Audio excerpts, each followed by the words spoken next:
Assalamualaikum warahmatullahi wabarakatuh. Halo semuanya teman-teman, selamat malam. Selamat datang kembali di channel Ilo Bercerita dan masih bersama saya Ilo. Dimanapun teman-teman berada, semoga teman-teman selalu dalam keadaan sehat, berbahagia selalu, dan dimurahkan rezekinya. Amin, amin, ya rabbal alamin. Cuacanya agak ini ya, ekstrim teman-teman ya. Jadi kalau pagi sampai siang panas banget, sorenya hujan. Jadi teman-teman dijaga ya, ini saya agak-agak bindeng sedikit nih, tapi demi menghibur teman-teman semua tetap harus hadir dong. Pokoknya buat teman-teman dijaga ya kesehatannya ya. Banyak minum air putih, istirahat yang cukup, dan ditambah multivitamin. Pokoknya cuaca ekstrim, kita juga harus siap dengan segalanya. Dan pada kesempatan yang baik ini kami akan membawakan satu kisah dari penulis asal kota Bogor, Jawa Barat, yaitu Bang Aldi. Oh, kisah-kisah Bang Aldi pasti keren-keren banget teman-teman ya. Tapi sebelum kita masuk ke dalam kisahnya, buat teman-teman mungkin yang baru bergabung atau yang sudah lama bergabung tapi lupa nih belum diklik tombol subscribe ya, ayo. Bisa diklik dulu dong tombol subscribe, jangan lupa lonceng notifikasinya dinyalakan agar teman-teman selalu mendapatkan notifikasi dari konten-konten yang akan kami upload di setiap harinya. Dan untuk channel Ilo Bercerita ini kami upload setiap hari teman-teman ya, setiap malam jam 9 malam waktu Indonesia bagian Barat. Gak pakai berlama-lama lagi, langsung aja siapin kopinya, siapin cemilannya, ambil posisi terbaik, kita menuju ke Jawa Barat. Pagelaran wayang golek di alam gaib.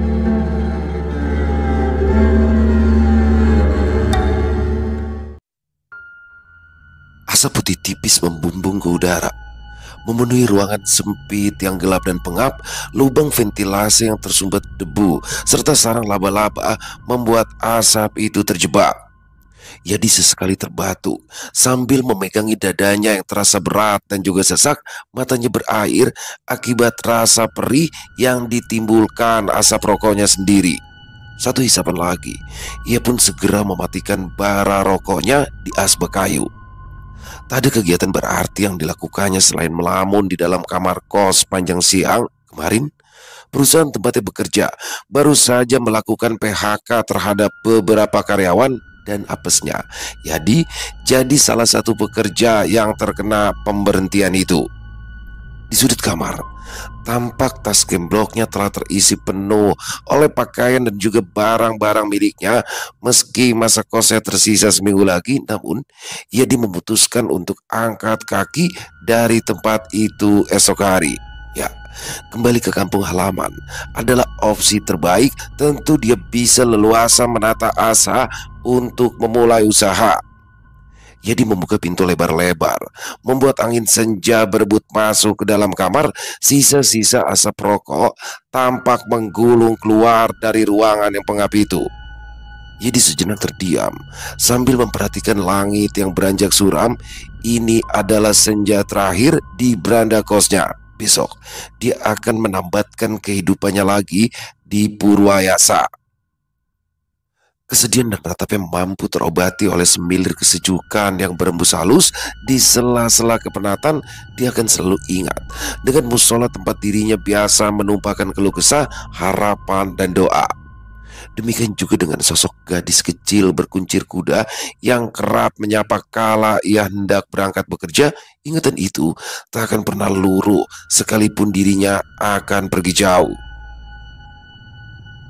Menjelang sore hari, bus yang mengangkut belasan penumpang mulai meninggalkan terminal. Hari itu bukanlah akhir pekan, namun ribuan kendaraan masih saja terjebak kemacetan.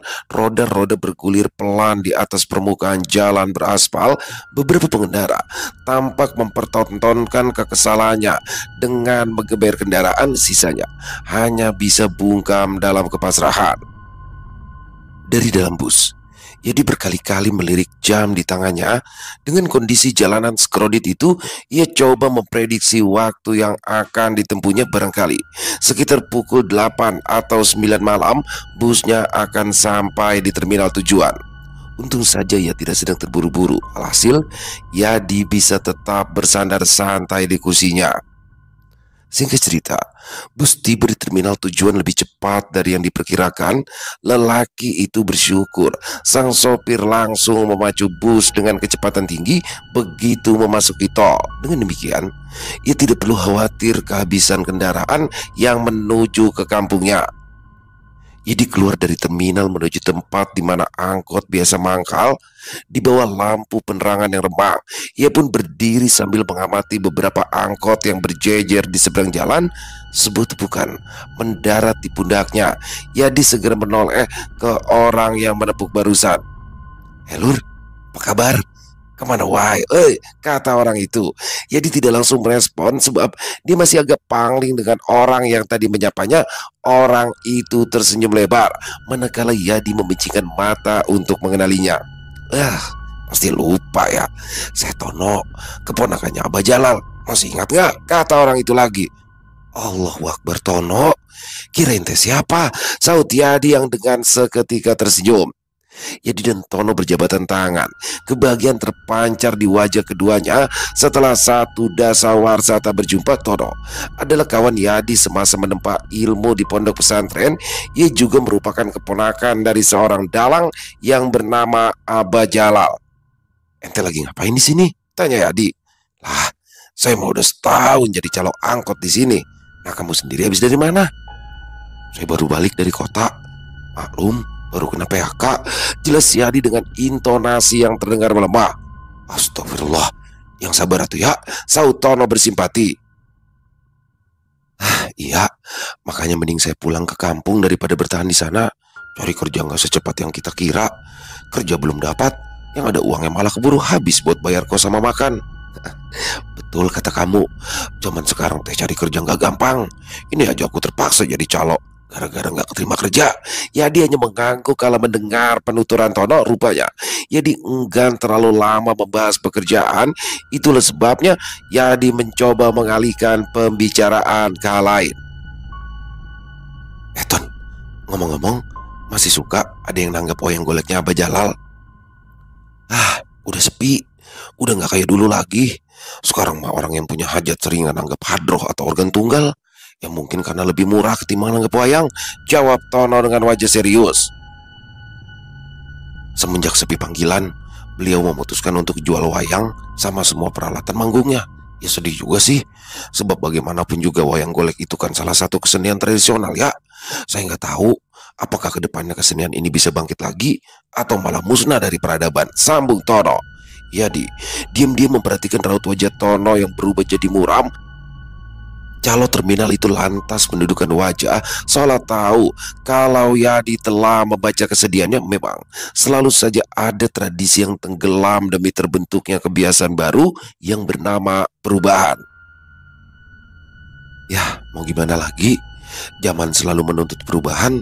Ya kalau nggak kompetitif dan kreatif, justru kita yang bakal tersingkir, ucap Yadi yang kemudian dibalas anggukan oleh Tono. Rumah kamu kalau nggak salah di Purwayasa kan?" Tono mulai beralih ke pembahasan lain. "Iya, ada apa emangnya?" balas Yadi. "Wah, bakal lewatin Lewang Kencaka dong," celetuk Tono dengan wajah serius. "Yang lewatin, tapi nggak terlalu jauh kok dari rumah saya." Tono meresponnya dengan mengangguk saja. Rasa heran dan penasaran muncul di benak Yadi. Ia cuma sebatas tahu dan sama sekali tidak pernah mendatangi tempat tersebut karena konon masih banyak hewan buasnya. "Bukannya di situ masih banyak macannya ya?" tanya Yadi. Tono sontak tertawa geli begitu mendengar pertanyaan yang diajukan kawannya. Hal itu membuat Yadi semakin terasa bingung, karena biasanya orang-orang akan mengiyakan jika ada yang bertanya demikian. "Aduh Yadi, lugu sekali kamu. Pasti bapak atau ibumu ya yang bilang begitu, ya kan?" Tono coba menerka. Nggak cuma mereka sih, tapi hampir semua orang-orang di kampungku bilang begitu." Sekali lagi Tono terpingkal geli. Meski ia sudah berusaha menahan diri, Yadi tak merasa kesal sebab dia memang belum pernah mendapatkan informasi tentang Lewang Kencaka secara detail. Lagi pula tadi menarik perhatian di tempat tersebut. Dulu orang tua sama saudara-saudara saya juga bilang begitu ke anak-anaknya. Mereka yang masih bocah ya percaya-percaya aja. Tapi seiring berjalannya waktu, akhirnya saya dapat jawaban yang sesungguhnya. Hewan buas, macan, dan sebagainya adalah kebohongan yang menggenerasi. Hoak itu semua mah, ucap Tono tegas. "Maksud kamu, selama ini kita sudah dibohongi sama orang tua sendiri?" balas Yadi yang masih dihinggapi kebingungan. "Ya benar atuh, karena di situ merupakan tempat para seniman tradisional. bersekutu dengan setan demi memperoleh kemasyhuran. Jelas Tono agak kaget juga ya dikala menyimak penuturan Tono yang justru terdengar berbeda dari versi kebanyakan orang di kampungnya. Tono tak menghiraukan perubahan ekspresi pada wajah Yadi. Ia pun tetap melanjutkan kalimatnya. Orang tua kita selama ini menyembunyikan kebenaran, sekalipun tujuan mereka baik, yaitu agar anak-anaknya tidak bermain ke dalam hutan. Imbunya lagi. Ntar dulu, kamu dapat informasi ini dari mana? Soalnya baru sekarang loh aku dengar penjelasan kayak begini. Serga Yadi dengan tatapan menyelidik. Pandangan Tono mendadak tertuju pada pergerakan seorang supir angkutan umum yang tampak akan memberangkatkan kendaraannya. Kebetulan itu adalah angkot dengan trayek jurusan Purwayasa. Ah, dah, nanti aja aku jelasinnya. Tuh lihat, angkot Purwayasa sudah mau berangkat. Dah, buruan sana naik. Balas Tono seraya mengarahkan Yadi untuk menuju angkot tersebut. Yadi sebenarnya masih penasaran, namun ia juga tak mau kalau sampai kehabisan tempat duduk. Tono meneriaki sang sopir sementara pengendara angkot itu menoleh sambil mengangguk. Tentu saja dia sudah paham pada gestur setiap calo yang ada di terminal. Yadi segera masuk ke dalam angkot yang seluruh kacanya bergetar akibat dentuman speaker. Tanpa menunggu lama, kendaraan tersebut mulai melaju meninggalkan tempat tadi. Keadaan sudah sangat sepi ketika angkot yang membawa Yadi berhenti di persimpangan jalan. Yadi segera turun dan memberikan selembar uang 5.000-an kepada sopir angkot tadi. Setelah itu, kendaraan tersebut kembali melaju meninggalkan Yadi seorang diri di persimpangan. Yadi tertegun di depan gapura desa yang lampunya tampak berkedip-kedip. Ia merasa heran sebab tidak ada satupun tukang ojek yang terlihat mangkal di situ. Entah apa karena ini dampak dari menjamurnya ojek online atau mungkin mereka yang sudah pensiun dari profesinya. Waduh, ini mah ujung-ujungnya kudu olahraga juga, gumam Yadi sambil menghela nafas. Yadi enggan berdiam diri terlalu lama. Ia akhirnya memutuskan untuk berjalan kaki sampai ke rumahnya. Jelas itu melelahkan sebab nanti dia harus melalui beberapa tanjakan. Yadi berhenti mengeluh meski jarak yang akan ditempuh cukup jauh. Jalanan yang gelap dan juga sepi ia lalui seorang diri. Malam itu rembulan seperti membiarkan awan mendung menyembunyikan pesona. Kadang desau angin mengusik lantunan kidung dari serangga dan kodok yang bersenandung. Dedaunan bergemerisik, terbuai hembusan dingin yang dikirim dari setiap punggungan juga lereng bukit. Sayup-sayup terdengar suara knalpot motor yang terbatuk dari arah belakang. Seberkas cahaya redup tampak berpendaran di atas jalanan berbatu. Yadi menghentikan langkah lalu menoleh ke arah motor tadi yang semakin lama semakin dekat dengannya. Mang Nano, habis dari mana Mang? Ucap Yadi begitu pengendara motor tersebut berhenti tepat di sampingnya. Allahu Akbar, ini Yadi, sahut orang yang dipanggil Mang Nano itu. Yadi mengiyakan seraya menghampiri lelaki yang usianya cukup tua. Buru-buru pemuda itu mencium tangan Mang Nano yang merupakan mantan ketua RT di dusun Purwayasa. Di belakang Mang Nano ada istrinya yang baru saja selesai berdagang kue di terminal. Setelah sedikit berbincang, Yadi pun iseng bertanya kepada Mang Nano perihal tukang ojek yang sama sekali tak terlihat mangkal di depan gapura. Oh, di sini mah memang udah nggak ada yang ojek lagi. Kang Jaya 2 bulan lalu kan meninggal dunia. Sementara si Soleh motornya dijual buat bayar pendaftaran anaknya sekolah. Sedangkan Kang Yusuf udah aki-aki. Sekarang dia mah dilarang ojek sama anak-anaknya. Jelas Mang Nano. Ia dimanggut-manggut kala mendengar ucapan Mang Nano. Penjelasan tadi seakan telah menjawab rasa penasaran yang sempat hinggap di kepalanya. Kalau mau mah saya bisa kemari lagi kok buat jemput, tapi saya nganterin istri dulu. Gimana? Mang Nano memberikan usul. Gak usah repot-repot Mang, kasihan atuh nanti jadi bolak-balik. Lagi pula saya mah memang mau jalan kaki. Kan udah lama saya nggak ngerasain jalan dari gapura sampai ke rumah. Yadi menampik tawaran tadi dengan ramah. Oh begitu, ya udah nggak apa-apa. Yang penting mah hati-hati aja ya. Soalnya mah di beberapa titik jalanannya masih gelap. Himbau Mang Nano seraya tersenyum. Siap, Mang.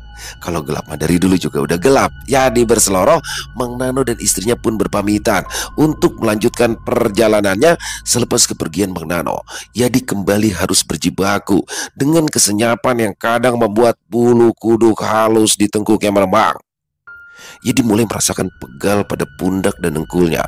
Berjalan kaki sejauh 2 kilometer sambil memanggul tas yang terisi penuh betul-betul menguras tenaga. Sesekali ia berhenti di tepi jalan untuk sekedar melemaskan batang lehernya yang terasa kaku. Tak sampai semenit, Yadi kembali mengayunkan kaki di atas jalanan desa yang beberapa bagiannya dipenuhi lubang. Peluh mulai bercucuran dari sisi wajahnya yang memerah, nafasnya pun terengah-engah. Begini nih, kalau kelamaan gue olahraga, belum ada sekilo aja udah ngos-ngosan, ucapnya dalam hati. Meski didera rasa lelah, namun Yadi memaksakan untuk terus melangkah. Bukannya tak mau beristirahat, tapi saat itu ia sedang berada di lokasi yang mana di kiri kanannya ditumbuhi pepohonan. Cerita beberapa tetangganya belasan tahun lalu masih terngiang jelas di kepalanya. Sebelum jalanan di hot mix seperti sekarang, orang-orang di kampungnya selalu mengisahkan kejadian horor di titik tersebut. Ada yang bilang pernah diganggu kuntilanak, ada juga yang mengaku diikuti sosok hitam berpostur tinggi besar. Namun yang lebih mengerikan adalah ketika ditemukannya warga kampung sebelah yang tewas dibunuh. Itu sebabnya Yadi mempercepat ayunan langkah kakinya. Dia khawatir akan ada orang jahat yang memanfaatkan kegelapan untuk berkamuflase. 5 menit kemudian, Yadi telah berhasil melewati tempat tadi. Sekarang matanya sibuk mencari spot yang nyaman dan tidak rawan. Kebetulan 5 meter di hadapannya ada sebuah bangunan terbengkalai yang bisa ia gunakan untuk sekedar beristirahat. Yadi lalu duduk di kursi kayu yang ada di depan bangunan tersebut. Sambil mengatur nafas, matanya iseng berkelebatan menembus pekatnya malam. Dari jarak yang tidak begitu jauh, tampak olehnya siluet sebuah bukit yang biasa disebut Pasir Jalak. Tepat di bawah bukit itu terdapat hutan yang beberapa saat lalu sempat diperbincangkan oleh Yadi dan Tono. Ya, disitulah Leweng Kencaka berada. Yadi merogoh botol air mineral yang terselip di bagian samping tasnya. 3-4 tegukan mulai membasahi kerongkongan yang kering. Dengan cekatan, jemarinya kembali memutar tutup botol tadi ke arah berlawanan. Setelah yakin tak ada celah yang bisa membuat air menetes keluar, ia pun menyelipkan lagi botol minumnya ke tempat semula. Baru juga Yadi membetulkan posisi tas gembloknya dan belum sempat melanjutkan perjalanan, mendadak telinganya seperti mendengar alunan musik. Matanya menyelidiki ke setiap penjuru, namun ia tidak melihat ada apa-apa selain kegelapan. Setelah dicermati, rupanya itu adalah suara gamelan beserta instrumen musik tradisional lainnya seperti rebab, gendang, dan gong. Tak hanya suara musik, melainkan terdengar pula riuh seperti orang-orang yang tengah berkumpul. Ada yang lagi hajatan kali ya, ucap Yadi. Rasa penasarannya bergelora, membuatnya seketika lupa akan letih yang melanda. Yadi curiga jika lokasi sumber suara tersebut tidak jauh dari posisinya beristirahat. Pemuda itu juga yakin ada yang sedang mengadakan hajatan di depan sana.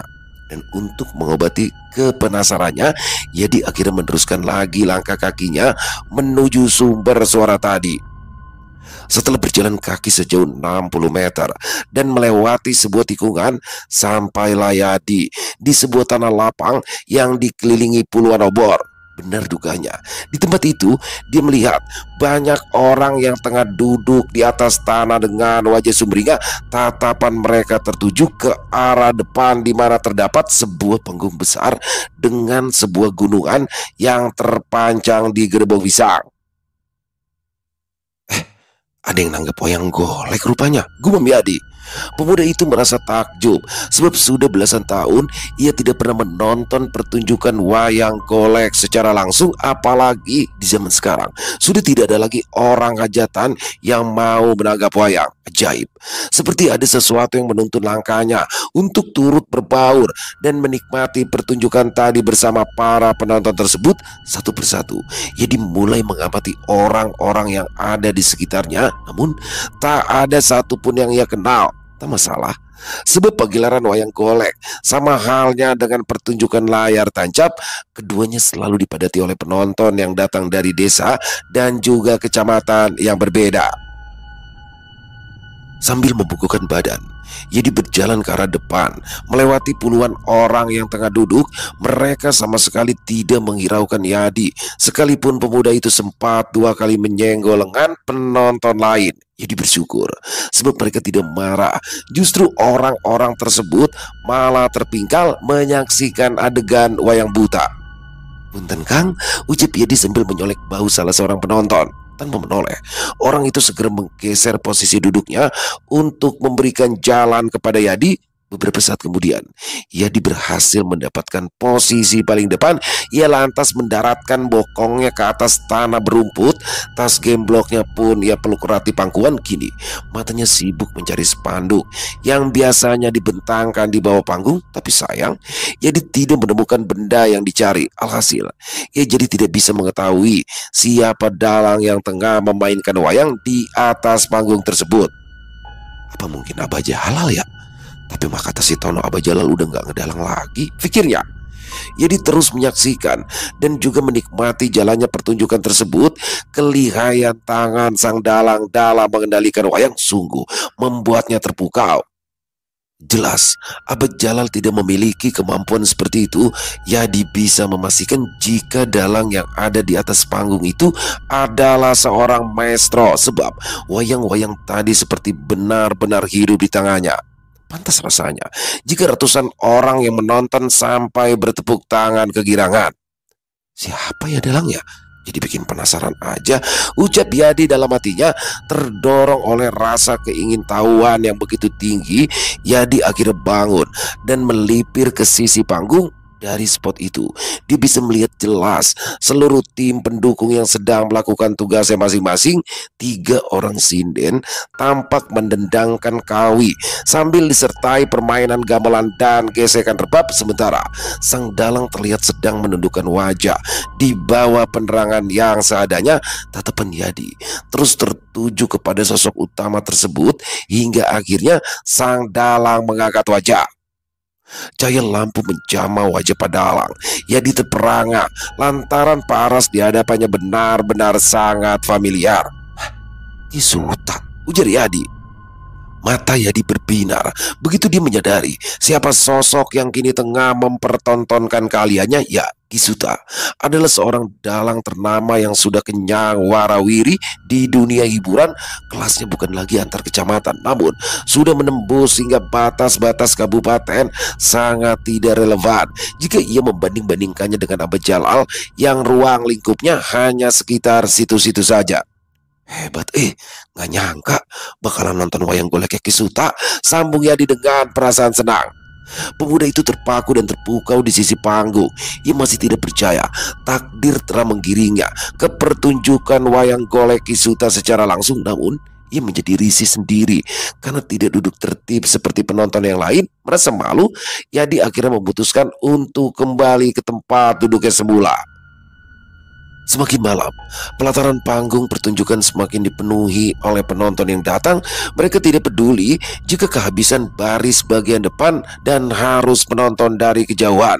Semuanya sama-sama khusyuk dan juga kompak terbahak-bahak atas aksi kocak para buta dendawa yang mengundang tawa. Jadi terbuai dalam pagelaran tersebut. Bahkan ia sampai lupa pulang. Tak ada pantangan baginya. Meski malam kian larut dan udara dingin terasa menusuk kulit, andai saja dalangnya bukanlah Ki Suta, barangkali Yuda sudah memutuskan pulang 1 jam yang lalu. Dan tibalah sesi yang paling dinanti-nantikan kebanyakan penonton, apalagi kalau bukan kemunculan punakawan yang terdiri dari Semar, Cepot, Dawala, dan Udel. Normalnya keempat tokoh itu akan mengocok perut orang-orang dengan banyolannya. Wayang Cepot, Dawala, dan Udel memang berhasil membuat penonton terpingkal. Tapi sayangnya, kehadiran tokoh Semar tidak sesuai dengan yang diharapkan Yadi. Sejatinya, Semar merupakan penasehat kerajaan sekaligus simbol kebijaksanaan. Meski bertubuh bulat dan tidak proporsional, namun ia mendapat rasa hormat dari para ksatria juga para pemuka agama. Segala tutur katanya adalah manifestasi sifat serta nilai-nilai keilahian. Sosoknya mengejawantakan pengetahuan akan semesta raya. Itulah sebabnya Semar selalu menjadi tokoh tersakral dalam pewayangan. Namun di pertunjukan kali ini, Semar ditampilkan dengan sifat yang berbanding 180 derajat dari aslinya. Tak ada lagi kesan arif bijaksana, sekalipun bentuk fisiknya tetap sama dengan wayang Semar yang lain. Di sini, Semar malah membelot ke pihak musuh. Ia memupuk rasa dengki, menebar fitnah, serta menggugah kebencian terhadap para Pandawa. Kurawa bersaudara berhasil terhasut dan terbakar amarah. Ironi memang, peran antagonis yang seharusnya dilakoni Sengkuni kini justru tergantikan oleh Semar. Ia tidak habis pikir, sebab belum pernah ia menemukan lelakon sejanggal ini, apalagi dalangnya adalah seorang maestro wayang sekali berkisuta. Bagaimana mungkin seorang kisuta memperlakukan sosok yang disakralkan jadi sebarbar ini? Apa yang disuguhkan sungguh-sungguh berbeda. Kezaliman yang semestinya bisa dihancurkan oleh kebaikan justru tidak terjadi. Malah para ksatria yang menjunjung tinggi nilai-nilai dharma satu persatu tuntas ditumpas. Pekikir yang penonton membahana, mereka tertawa puas manakala para buta denawa berhasil menghajar pihak Pandawa. Pertunjukan apa ini? Kenapa ceritanya jadi ngawur seperti ini? Umpat Yadi dalam hati. Yadi yang kebingungan sontak melirik ke sekelilingnya. Ia tidak mengerti kenapa orang-orang itu malah kegirangan ketika pihak yang seharusnya menang justru jadi bulan-bulanan. Hatinya mulai tidak nyaman dan ingin rasanya ia memprotes sang dalang. Satu hantaman gada milik Duryudana mendarat tepat di kepala Bima, membuat ratusan penonton yang membludak itu kompak meloncat seraya bersorak-sorai.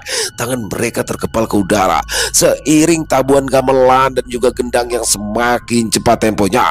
Hajar, hantam itu si Arjuna, teriak mereka ketika Wayang Karna beradu kesaktian melawan Arjuna. Ayo, keluarkan senjata konta, habiskan Arjuna, saut yang lain. Jadi kembali menatap ke arah orang-orang yang berisik tadi. Ia menjadi sangat terganggu dengan keadaan yang mulai riuh tak terkendali. Dan itu semua terjadi hanya ketika peperangan berlangsung. Ia menggelengkan kepala sambil mempertontonkan wajah kesalnya. Bukankah seharusnya Bima yang membunuh Duryudana? Kenapa juga Arjuna yang kewalahan lawan Karna? Kisuta benar-benar sudah buta ini. Umpatnya seraya berdiri. Yadi melangkah di antara kerumunan massa yang masih bersorak-sorai menyaksikan adegan perang Baratayuda. Pemuda itu berhasil menerobos penonton di depannya, lalu segera beralih ke sisi panggung. Sesampainya dia di sebelah panggung, Yadi lantas berteriak kepada Kisuta yang tampak bersemangat mengendalikan wayang-wayangnya. Kenapa ceritanya malah jadi terbalik sih, Ki? Kenapa Semar jadi bikin sejahat itu? Protes Yadi mendadak. Kisuta menghentikan aksinya. Ia tertegun sambil memandangi wayang yang masih berada di tangannya. Para sinden dan nayaga pun turut terdiam. Tak terdengar lagi kawi yang ditembangkan maupun suara tabuhan gendang juga gamelan suji. Seolah mengusir keramaian tadi secara tiba-tiba. Perlahan Kisuta menoleh ke arah Yadi, lalu diikuti oleh para sinden dan juga nayaga. Wajah dalang tersebut tampak serius memandangi Yadi, membuat pemuda itu jadi semakin kebingungan. Kecemasan mulai tampak di wajah Kisuta. Demikian juga dengan anak buahnya. Kenapa, Ki? Kenapa berhenti? Tanya Yadi. Kisuta tidak memberikan jawaban secara verbal.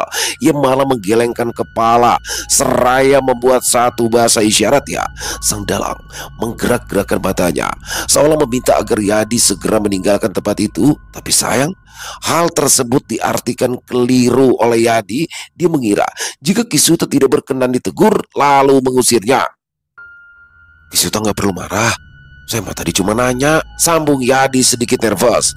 Bukannya menjawab, Kisuta malah semakin memperlihatkan raut wajahnya yang menegang. Sementara itu, para sinden justru tertunduk lesu, sedangkan para nayaga terdiam namun seperti menyiratkan kepasrahan. Tiba-tiba saja Yadi merasakan keheningan yang mencekam. Suara gaduh dan sorak-sorai penonton tak lagi mengusik telinganya. Hawa dingin mendadak menusuk kulit hingga menyelusup ke belulang.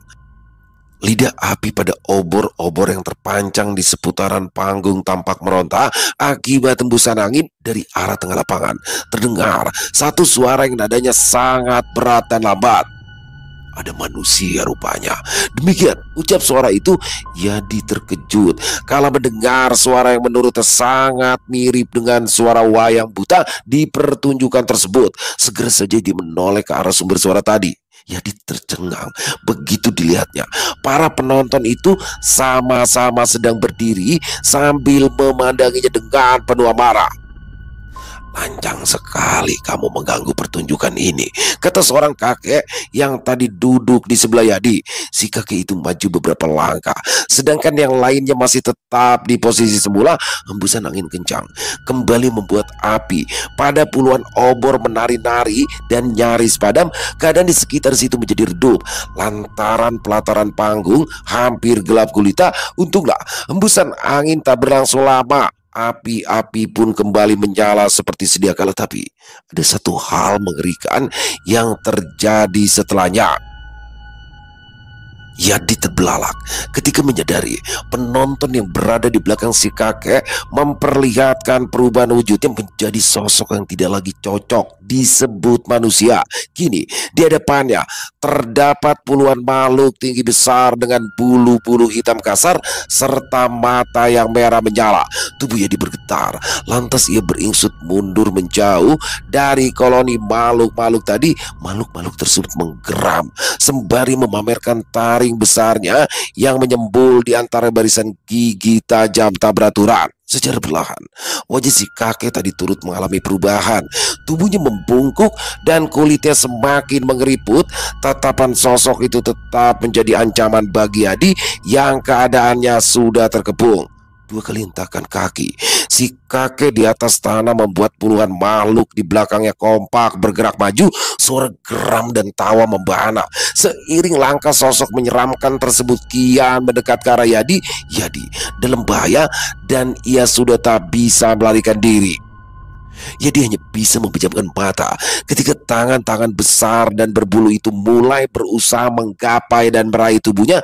Yadi tak bisa berbuat banyak. Dalam keadaan takut, otaknya menjadi kalut. Ayat kursi yang seharusnya dia hafal kini mendadak sulit untuk dilafal. Kisuta yang sadar bahaya tengah mengancam Yadi dengan segera memerintahkan seluruh nayaga untuk kembali memainkan alat musik sekencang-kencangnya. Gayung pun bersambut, hentakan gendang direspon oleh tabuhan gamelan. Gong juga gesekan rebab. Para sinden pun kompak menembangkan kawi dengan penuh semangat. Adegan perang yang sebelumnya terhenti kini berkobar lagi. Benar saja, pandangan para makhluk menyeramkan itu sontak teralihkan. Mereka kembali melirik ke atas panggung di mana wayang para kesatria tengah berjibaku di medan laga. Kisuta sepertinya tahu apa yang diinginkan oleh makhluk-makhluk itu. Lantas ia pun segera memberikan satu adegan yang tidak lazim dilakukan dalang pada umumnya. Suara tawa menggelegar begitu pusaka konta milik Karna memenggal kepala Arjuna. Peki kegirangan lagi-lagi membahana di keheningan malam. Tak lama kemudian muncul tokoh Prabu Salya yang dengan gagah berani menghadang Prabu Yudhistira. Demit-demit itu kembali memperlihatkan antusiasnya. Mereka menanti kejutan lain yang akan dihidangkan oleh sang dalang. Diam-diam Dalang Suta menoleh ke arah Yadi yang masih terpaku di sisi panggung. "Cepat pergi," perintah Kisuta dengan nada tegas. Yadi terenyak begitu mendapat titah dari sang dalang. Ia tersadar jika kini ada kesempatan baginya untuk melarikan diri. Agar makhluk-makhluk itu tidak menyadari kalau buruannya akan pergi, Kisuta lantas membuat duel menjadi lebih sengit dan nyaris berimbang. Seluruh makhluk itu kembali terbahak-bahak. Mereka sangat bahagia ketika tokoh-tokoh yang memihak kebenaran satu persatu bertumbangan, inilah saatnya bagi Yadi untuk lari dan menyelamatkan diri. Sambil terus membaca sholawat, ia dimulai menembus barisan makhluk-makhluk bertubuh tinggi besar tadi hingga akhirnya ia sampai di sisi jalan. Nafasnya terengah ketika dia memalingkan wajah ke arah panggung. Hingar-bingar tawa lagi-lagi menggelegar, dan bisa dipastikan jika tokoh Salya berhasil menumpas Prabu Yudhistira dengan pusaka jamu sekali musadanya, Yadi sudah tidak peduli lagi dengan alur cerita tersebut, sebab ia memilih untuk berlari dan menjauh dari tempat tersebut. 2 minggu telah berlalu, namun Yadi belum juga bisa melupakan kejadian aneh di malam itu. Ia sama sekali belum ada niatan untuk menceritakan kepada kedua orang tuanya. Di satu sisi, ia sangat bersyukur sebab Kisuta telah menyelamatkannya dari situasi yang menegangkan. Di sisi lain, Yadi juga sangat menyayangkan perilaku Kisuta yang dengan sengaja merubah pakem cerita. Bukankah tindakan tersebut bisa menghancurkan reputasinya sebagai seorang dalang kondang, pikirnya. Hari itu, Yadi secara sengaja berkunjung ke rumah Tono. Kebetulan Tono sedang tidak ke terminal. Suguhan kampung tersaji. Tentu saja Yadi sudah terbiasa dengan kudapan seperti itu dan ia memang menyukainya. Mereka berdua terlibat obrolan panjang dan cukup serius. Yadi juga mulai menceritakan tentang pengalaman seramnya ketika menonton pertunjukan wayang golek pimpinan Kisuta 2 minggu yang lalu. Tono terperangah kala mendengar penuturan Yadi. Ia bahkan nyaris tidak mempercayai ucapan temannya itu. "Sebaiknya kita ke rumah Abah Jalal. Sepertinya beliau lebih paham dengan apa yang barusan kamu ceritakan," kata Tono. Yadi setuju dengan usulan Tono, sebab dia pun masih penasaran dengan kejadian itu. Beberapa menit kemudian, Tono segera memacu kuda besinya bersama Yadi untuk menuju kediaman Abah Jalal. Sengaja mereka memilih jalur yang melewati persawahan sebab jaraknya menjadi lebih dekat dan lebih cepat. Kurang dari 8 menit, mereka pun sampai di rumah Abah Jalal. Orang tua itu menyambut baik kedatangan Tono dan juga Yadi. Meski sudah cukup lama tidak lagi menjadi dalang, namun Abah Jalal cukup senang sebab Yadi masih mengapresiasi profesinya dulu. Ketiga orang itu akhirnya terlibat obrolan yang tidak terlalu serius tetapi tetap santai. Setelah suasananya terasa lebih cair, Yadi meminta izin kepada Abah Jalal untuk menceritakan pengalaman anehnya. Abah Jalal dengan senang hati mempersilahkan pemuda tersebut untuk bercerita. Pria sepuh tadi cukup tenang dan tampak bersahaja dalam menyimak setiap penuturan. Beberapa saat kemudian, Abah Jalal menarik nafas dalam-dalam selepas Yadi menuntaskan kisahnya. "Kamu yakin kalau dalang itu adalah Kisuta?" tanya Abah Jalal dengan intonasi yang sangat tenang. "Yakin 100%, Bah. Atau orang-orang juga pasti ngenalin. Beliau kan udah kesohor namanya," saut Yadi mantap. Abah Jalal hanya mengangguk sambil tersenyum menanggapi kemantapan hati Yadi. Lelaki tua itu lantas menyandarkan tubuhnya pada dinding yang terbuat dari anyaman bambu. Tak beberapa lama, Abah Jalal mulai berujar. "Kamu teh mungkin bakal terkejut setelah mendengar cerita Abah." Wajah Yadi terlihat lebih serius, matanya memicing, bertanda ada sesuatu yang membuatnya jadi penasaran. Ia tidak merespon ucapan Abah Jalal dan hanya menunggu lelaki tua tersebut untuk melanjutkan kalimatnya. Tak lama kemudian, Abah Jalal kembali berkata, "Kisuta sudah 5 bulan ini mengalami koma. Jangankan menggelar pertunjukan wayang, untuk sekadar bernapas saja dia sudah sangat bergantung pada alat bantu pernapasan." Benar dugaan Abah Jalal barusan.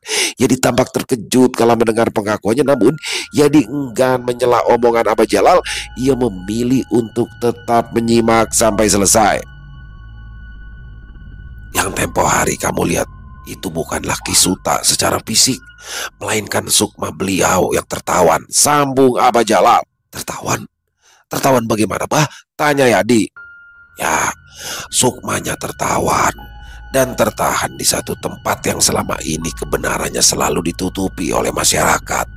Lawang Kencaka.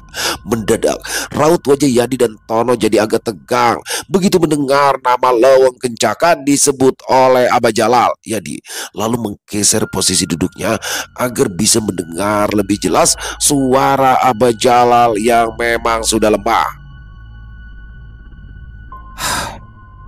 Beberapa puluh tahun lalu, Kisuta pernah menyambangi Lawang Kencaka untuk membuat perjanjian dengan bangsa jin. Sudah bukan rahasia lagi jika banyak seniman tradisional yang mencari ketenaran di sana. Jangan heran jika Kisuta selalu kebanjiran panggilan manggung meski pertunjukan wayang sudah tergerus pesatnya zaman. Itulah sebabnya Lawang Kencaka mulai terlarang untuk dimasuki. Berbagai upaya pun dilakukan oleh para orang tua dulu, meskipun mereka harus membohongi anak-anaknya. Setauku, Kisuta jadi orang terakhir yang melakukan ritual di tempat tersebut. Sempat ada beberapa kawan seniman yang mengajak Abah untuk melakukan ritual di sana, tapi Abah menolak. Apa gunanya kesohor di dunia kalau ujung-ujungnya harus tersiksa di alam baka? Jelas Abah Jalal. Tapi bah, selain Kisuta, apakah para Sindin dan Nayaga yang saya lihat itu juga mengalami nasib yang sama? Tanya Yadi lagi. Ya tentu saja, mereka semua adalah orang-orang yang pernah melakukan perjanjian dengan Raja Jin penguasa Lawang Kencaka. Dan ketika meninggal dunia, sukma mereka ditahan di tempat itu untuk dijadikan budak atau penghibur bagi bangsa jin. Di sana, mereka akan terus menampilkan pertunjukan wayang untuk menghibur para demit penghuni Lawang Kencaka. Jawab Aba Jalal. Jadi tertegun sesaat sebab ia jadi teringat ekspresi orang-orang yang ada di atas panggung wayang tempo hari. Ya, ia diingat betul wajah buram sang dalang beserta para sinden dan nayaganya, sekalipun penonton tampak bersorak-sorai menikmati jalannya pertunjukan. Rupanya yang dia saksikan adalah sekumpulan maya yang secara kebetulan tampak di matanya. Lalu, kenapa Kisuta malah ngerubah cerita dari kisah sebenarnya? Bukankah itu tabu di kalangan para dalang? Aba Jalal merasa tertarik dengan pertanyaan Yadi yang satu ini. Dia menilai pemuda tersebut cukup memahami cerita dan karakter tokoh-tokoh pewayangan.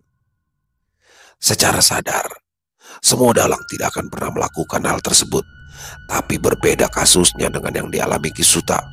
Para siluman beserta jin tidak suka jika kebaikan yang berjaya. Justru mereka akan kegirangan kalau kebatilan jadi pemenangnya. Artinya apa? Artinya Kisuta melakukan semua itu atas kemauan juga tekanan dari para penghuni di sana. Jadi terdiam, ia seperti menyesali pemikirannya terhadap Kisuta yang dianggapnya telah merusak standar cerita pewayangan. Jang, Abah mah hidup gak macam-macam. Semua kejayaan pasti ada masanya, termasuk juga kesenian wayang. Kalau memang habis masanya, ya Abah cari usaha lain. Yang penting mah halal. Insya Allah barokah buat ke anak istri. Aba Jalal menuturkan sambil menuangkan air teh tawar ke gelas Yadi dan Tono. Yang namanya iblis memang seperti itu tugasnya. Manakala ambisi mulai tak terkendali, saat itulah jin akan menjembatani keinginan tadi dengan tipu muslihat. Tidak ada yang gratis, Jang. Semua itu harus dibayar dengan harga yang mahal. Entah sampai kapan Kisuta akan menghibur bangsa jin serta siluman di alam sana. Pungkas Aba Jalal. Kamu beruntung, sebab Kisuta telah membantu kamu keluar dari tempat itu, ujar Tono sambil merangkul bahu Yadi. Benar, Kisuta sadar kalau dia telah membuat kesalahan, dan di tengah penyesalannya barangkali hanya itu kebaikan yang bisa ia persembahkan. Balas Yadi dengan perasaan haru. Jelas sudah cerita dari Aba Jalal.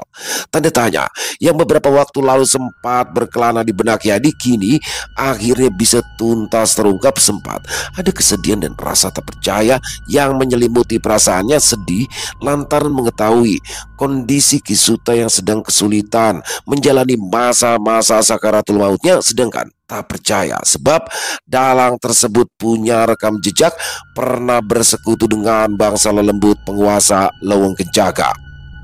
Ia sangat berterima kasih kepada Aba Jalal karena telah bersedia menjelaskan kejadian yang menimpanya.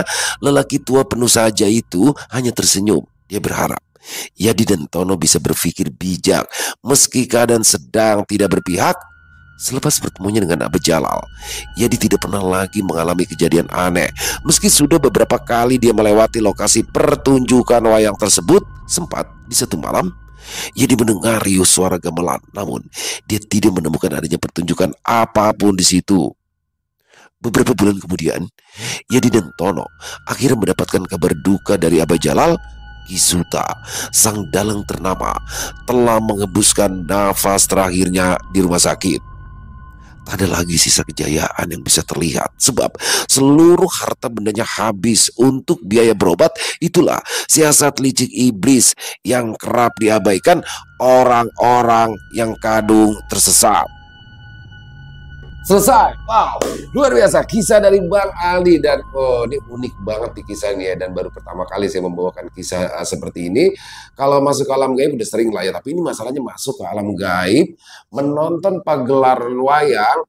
Dan dalam pagelaran wayang itu yang dipimpin oleh Ki Suta itu berubah tuh, pakemnya berubah. Jadi biasanya Pandawa menang melawan Kurawa. Jadi kebaikan menang melawan kejahatan. Itu pakem yang nggak bisa dirubah tuh, Pandawa lawan Kurawa dalam perang Baratayuda. Tapi dalam kisah ini ternyata Ki Suta membawakannya berbeda nih. Arjuna kalah, Yudhistira kalah, Bima kalah sama Duryodhana. Jadi kayak dibalik gitu ya. Ternyata setelah diterangkan oleh Aba Jalal, itu adalah Ki Suta pada masa dulunya ya, sebelum sakit. Itu Ki Suta pernah melakukan mungkin saya semacam pesugihan ya, atau meminta ya, seraham aja ya, pesugihan ya. Jadi di sini Ki Suta melakukan persekutuan dengan iblis ya. Jadi ketika Ki Suta dalam keadaan koma, sukmanya di sana untuk menghibur penghuni Leweng Kencaka. Serem banget ya. Dan itulah ketika dia menghibur para jin atau penunggu-penunggu di sana, mereka nggak suka tuh kalau kebaikan yang menang. Jadi kejahatan harus yang menang. Makanya di sini yang awalnya ya bingung, tapi ternyata setelah diberitahu oleh Aba Jalal bahwasanya Ki Suta saat ini sedang terbaring koma, kaget tuh di situ. Dan setelah beberapa hari Ki Suta sendiri akhirnya mengembuskan nafas terakhir. Luar biasa, keren, asli keren banget Bang Aldi. Dan saya baru pertama dibawain yang beginian nih. Jadi menambah variasi dalam channel Ilo Bercerita ya. Terima kasih kepada Bang Aldi atas kisahnya yang luar biasa, dan semoga kisah dari Bang Aldi barusan bisa menghibur teman-teman semua para pecinta penikmat horor misteri. Lebih khususnya lagi kepada para subscriber dari channel Ilo Bercerita. Mari kita ambil hikmah yang baik-baiknya saja dan dibuang yang buruk-buruk ya teman-teman ya. Dan buat teman-teman mungkin yang punya komentar lain, yang punya pendapat lain tentang kisah barusan, bisa menuliskan di dalam kolom komentar, ataupun hanya sekedar saling menyapa, silakan, insya Allah kami akan menjawab satu persatu. Dan buat teman-teman yang suka dengan videonya, dengan kisahnya, bisa diklik tombol like dan tombol jempolnya, boleh juga dong di-share link videonya ke teman-teman yang lain agar juga ikut merasa terhibur. Dan buat teman-teman yang belum subscribe, bisa diklik dulu tombol subscribe ya. Jangan lupa lonceng notifikasinya dinyalakan agar teman-teman selalu mendapatkan notifikasi dari konten-konten yang akan kami upload di setiap harinya. Kami juga ingin mengucapkan terima kasih ya kepada seluruh teman-teman yang sudah selalu setia hadir, yang sudah selalu mendukung kami. Karena teman-teman kami selalu bersemangat berkarya di setiap harinya. Oh iya, buat teman-teman mungkin yang punya kisah horor misteri ya, yang diangkat dari kisah nyata, yang berdasarkan pengalaman pribadi, apabila mungkin berkenan dibawakan di channel kami, silakan bisa mengirimkannya ke nomor telepon kami yang ada di sini. Dan bebas ya, kirimannya boleh dalam bentuk tulisan, kirimannya boleh dalam bentuk audio atau rekaman suara, bebas ya, senyamannya teman-teman aja. Langsung aja dikirimin ke WhatsApp ya, ke nomor WhatsApp kami, dan ditunggu. Dan buat teman-teman yang sudah mengirimkan kisahnya, kami mengucapkan terima kasih. Buat teman-teman yang sudah mengirimkan kisah tapi belum sempat dibawakan, harap bersabar ya, karena harus melalui proses penggarapan terlebih dahulu. Di akhir kata, saya Ilo mengucapkan permohonan maaf apabila mungkin dalam pembawaan kisahnya ada kata-kata saya yang salah, ataupun ada kata-kata saya mungkin yang kurang berkenan. Saya mohon dibukakan pintu maaf yang seluas-luasnya. Sampai berjumpa lagi di konten-konten kami selanjutnya yang pasti tidak kalah serunya, yang pasti tidak kalah horornya, masih bersama saya Ilo di channel Ilo Bercerita. Salam sehat, sukses selalu untuk kita semua. Wassalamualaikum warahmatullahi wabarakatuh.